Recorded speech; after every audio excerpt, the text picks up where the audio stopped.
The 87th Annual Academy Award nominees were announced, and as usual, the list left me both pleasantly surprised and thoroughly devastated. And before we get into the nominees, I have to say that I'm happy that certain films such as Interstellar and Whiplash received their due. However, I'm disappointed at the fact that certain films such as Gone Girl were thoroughly excluded. Best Original Song had some satisfying and obvious nominees such as Everything Is Awesome, Glory, and Lost Stars. However, the inclusion of Grateful and I'm Not Gonna Miss You implied that the incredibly popular Yellow Flicker beat from the Hunger Games Mockingjay Part 1 missed out. And I believe it is the nominees for Best Visual Effects that the Academy nailed to perfection with the revolutionary dawn of the Planet of the Apes and Interstellar, as well as comic book films X-Men Days of Future Past, Guardians of the Galaxy, and Captain America the Winter Soldier. While Best Film Editing presented the expected and satisfying Whiplash, Boyhood, and The Imitation Game providing William Goldenberg with his 5th nomination, it was Dark Horse The Grand Budapest Hotel and the completely unexpected American Sniper that denied Gone Girl's Kirk Baxter, a 2-time Academy Award winner, from getting a nomination. For both sound editing and sound mixing, the incredibly deserving American Sniper and Interstellar made the list, as well as the slightly lesser expected Unbroken. However, it's the inclusion of Birdman in both categories that baffles me, considering its sound mixing is fantastic. Its sound editing didn't necessarily impress me to the degree of a nomination. And while The Hobbit: The Battle of the Five Armies earned its only nomination in sound editing, making it the 7th nomination of the trilogy, and Whiplash earned a nomination for sound mixing, it's shocking to witness that both Fury and Godzilla were nowhere to be found.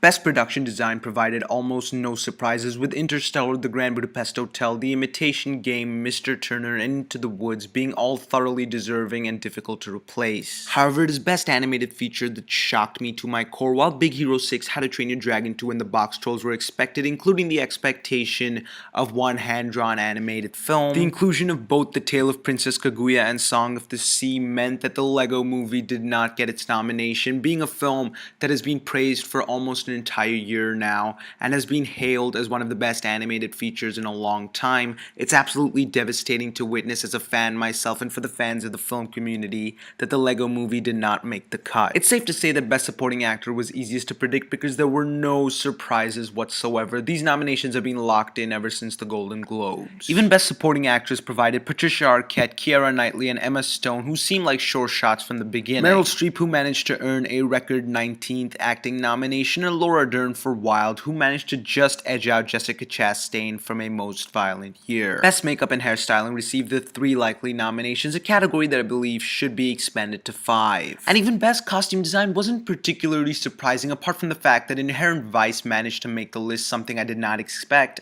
and the fact that several of the contemporary biopics managed to miss the cut. We also get to see 3-time Academy Award winner Colleen Atwood go head-to-head against Academy Award winner Jacqueline Duran. Best Cinematography spawned the obvious Birdman and The Grand Budapest Hotel, as well as Unbroken, leading to Roger Deakins' 12th Academy Award nomination. However, foreign language film Ida and the incredible Dark Horse Mr. Turner stole spots that were at one point reserved for The Theory of Everything and Interstellar. Best Adapted Screenplay had the biopics The Imitation Game and The Theory of Everything, as well as Whiplash, which, despite recent controversy as to which category it was supposed to be in, still managed to get nominated. However, it was Inherent Vice and American Sniper, 2 films that I believe do not necessarily belong on this list. While decent films, neither screenplay really stood out to me as being particularly exceptional, especially that of American Sniper. And this means that Gone Girl, a film that was once a shoo-in to win in this particular category, is now not even nominated. Best Original Screenplay had the obvious frontrunners Birdman, Boyhood, and The Grand Budapest Hotel nominated, as well as Nightcrawler, which is unfortunately its only nomination of the night.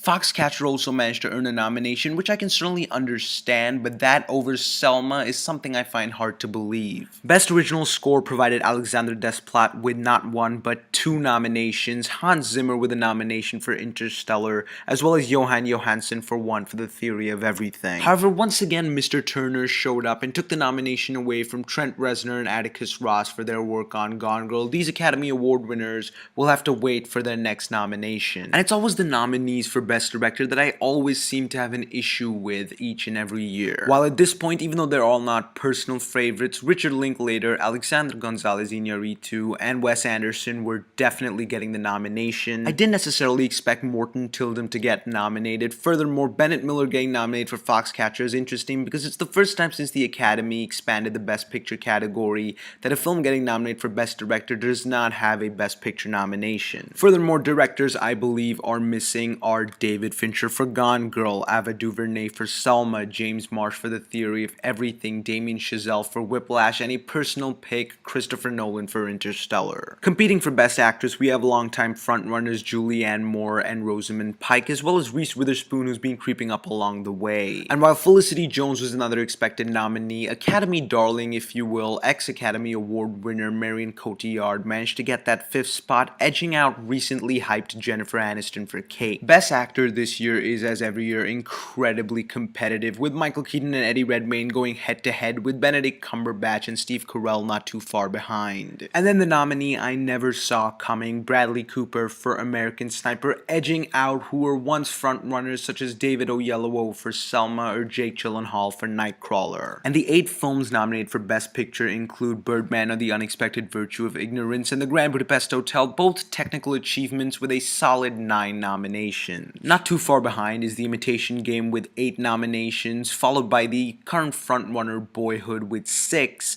as well as 2 films with 5 nominations, The Theory of Everything and my personal pick, Whiplash. And then Selma with just 2 nominations, making it feel like a bit of an afterthought, similar to The Blind Side, a film that was nominated for Best Picture with just 1 other nomination. And finally, American Sniper, a film that really managed to strike hard with the Academy, something I certainly did not see coming. Nonetheless, I'm interested in seeing who the Academy crowns as the Best Picture of the year. See you at the Oscars.